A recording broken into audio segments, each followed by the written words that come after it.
திணை மிளகு பொங்கல். ஹலோ வணக்கம். தோசை பீஸா உங்களை அன்புடன் வரவேற்குது. நான் காஷ்மீர். திணை மிளகு பொங்கல் எப்படி செய்கிறதுன்னு பார்க்க போகிறோம்.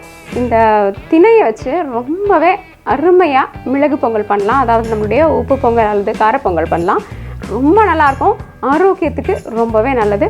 அதே நேரத்தில் நம்ம சுலபமாக செய்யணும் இல்லைங்களா? அது எப்படி செய்கிறதுன்னு பார்க்கலாம் வாங்க. இப்போ நம்மளுடைய குக்கர் பாத்திரத்தில் நாம் என்ன பண்ண போகிறோம், திணை மற்றும் இந்த சிறு பருப்பு அல்லது பாசிப்பருப்பு அப்படின்னு சொல்லக்கூடிய இந்த பருப்பு போட போகிறோம். 1:1/2 என்ற விகிதத்தில் நம்ம இதை எடுத்துகிட்ருக்கோம். இதை நல்லா கழுவிட்டு, பொதுவாக பொங்கல் அப்படின்னா நம்ம அரிசியில் பண்ணுவோம் இல்லைங்களா? ஆனால் இந்த திணை ரொம்பவே ஆரோக்கியத்துக்கு நல்லது. அதனால் இதை நிச்சயமாக நீங்கள் முயற்சி பண்ணியே பார்த்தாகணும். ஏன்னா சுவையில் பெரிய மாறுபாடு தெரியவே தெரியாது. இப்போ நான் முதல்ல நல்லா தண்ணீர் விட்டு கழுவிட்டு வரேன். இப்போ நம்ம இதுக்கு அளவு சரியாக பார்த்துக்கலாம். திணை பொதுவாக கொஞ்சம் அதிகப்படியான நீரை உறிஞ்சும் தன்மை உள்ளது. அதனால் அப்புறம் அது ரொம்ப உதிரியாக நம்மளுக்கு வந்துடும். அதனால் நல்லா தாராளமாக நம்ம தண்ணி ஊற்றணும் இதுக்கு. அப்போ இப்போ என்ன பண்ணியிருக்கோன்னா, ஒரு அளவு நீங்கள் திணை எடுத்துக்கிட்டிங்கன்னா 1/2 அளவு பருப்பு எடுத்துக்கிறோம் இல்லைங்களா? அப்போ அதே பாத்திரத்தில் 4 அளவு தண்ணீர் எடுத்துக்கலாம்.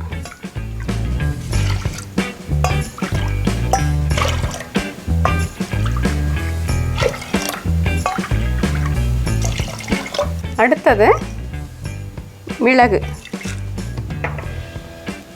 சீரகம் கொஞ்சம் நல்லாவே தாராளமாக சேர்த்துக்கலாம். ஏன் நம்ம கொஞ்சம் தாராளமாக சேர்த்துக்கிறோன்னா, இது திணையினுடைய மனம் வராமல் நம்மளுக்கு பொங்கலின் மனம் மட்டுமே வரணும் அப்படின்றதுனால ஜீரகத்தை கொஞ்சம் நல்லா சேர்த்துக்கலாம்.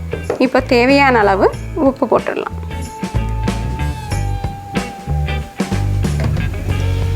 கடைசியாக 3 அல்லது 4 தேக்கரண்டி அளவுக்கு எண்ணெய் ஊற்ற வேண்டும். அப்போ தான் என்ன ஆகும், மிருதுவாக நம்மளுக்கு இந்த பொங்கல் கிடைக்கும். வெண்ணெய் போடுறவங்களும் இருக்காங்க, வெண்ணெயும் போடலாம். ஆனால் நம்ம எண்ணெயே சேர்த்துக்கலாம். இப்போ இதை மூடி நல்லா ஒரு 5 அல்லது 6 ப்ரெஷர் சத்தத்தில் ஒரு ஒலி வரும் இல்லைங்களா? அது வர வரைக்கும், இந்த ப்ரெஷர் விசில் வர வரைக்கும் இதை நம்ம விட்டுடணும். அப்புறமா நம்ம இதை திறந்து பார்த்தோன்னா நல்லா அது எப்படி இருக்குன்னு நம்ம பார்க்கலாம் வாங்க. அதை தவிர நீங்கள் என்ன கவனத்தில் கொள்ளணுன்னா, உங்களுடைய குக்கரில் எத்தனை நேரம் வச்சா ஒரு குழைந்த பக்குவத்தில் வேகும் அப்படின்றது உங்களுக்கு தெரியும் இல்லைங்களா?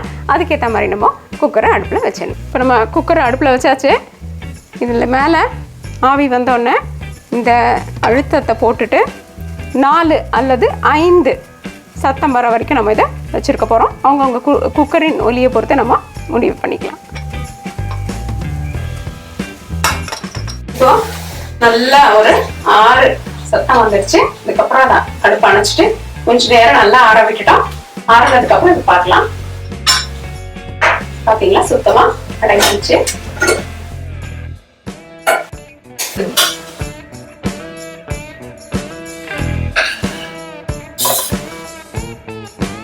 பாத்தீங்களா எவ்வளவு அருமையா உங்களுக்கு இந்த பொங்கல் தயாராயிடுச்சு. இப்ப இந்த பொங்கலை தாளிக்கிறது.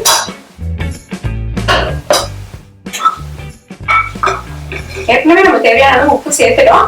ஆனாலும் நம்மளுக்கு கொஞ்சம் இப்போ உப்பு பார்த்துட்டு வேணும்னா நீங்க சேர்த்துக்கலாம். இப்ப இதுல ஒரு 3 தேக்கரண்டி அளவுக்கு நெய் ஊத்தி தாளிக்கலாம். அல்லது நெய் வேண்டாம்னு நினைக்கிறவங்க சமையல் எண்ணெய். நெய் உடலுக்கு நல்லதா, அதனால கொழுப்பு சத்து ஏறுமா அப்படின்ற சந்தேகங்கள் நிறைய பேருக்கு இருக்கு. அதுக்கு நாம ஏற்கனவே ஒரு பதிவு வெளியிட்டிருக்கோம். நெய் ஆரோக்கியத்துக்கு ரொம்பவே நல்லது அப்படின்ட்டு. அதை நீங்க தோசை பீஸால நெய் பற்றின பேச்சுவார்த்தை அதை நீங்க போய் பார்க்கலாம். இந்த மிளகு ஜீரகம் நம்ம தாளிக்கும் பொழுது எப்படி சேர்த்துக்கணும்னா, ஒரு நுணுக்கி சேர்த்துக்கிறதுன்னு சொல்லுவாங்க. 1 பாதியமா லேசா தட்டிட்டு அதை சேர்த்துக்கணும். இஞ்சி துண்டையும் அதே மாதிரி சேர்த்துக்கலாம்.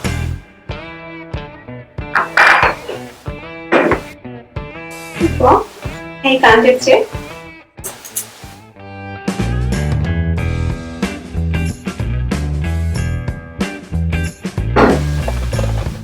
சிறிது முந்திரி சேர்த்துக்கலாம். முந்திரி நம்மளுக்கு பிடிச்சிருந்தா சேர்த்துக்கலாம், இல்லாட்டி தேவையில்லை. லேசா வறுபட்டதா கருவேப்பிலையை சேர்த்து கருவேப்பிலை போட்டாச்சு. உங்களுடைய தாளியம் தயார். இப்ப நம்ம இதை பொங்கல்ல கலந்துடலாம்.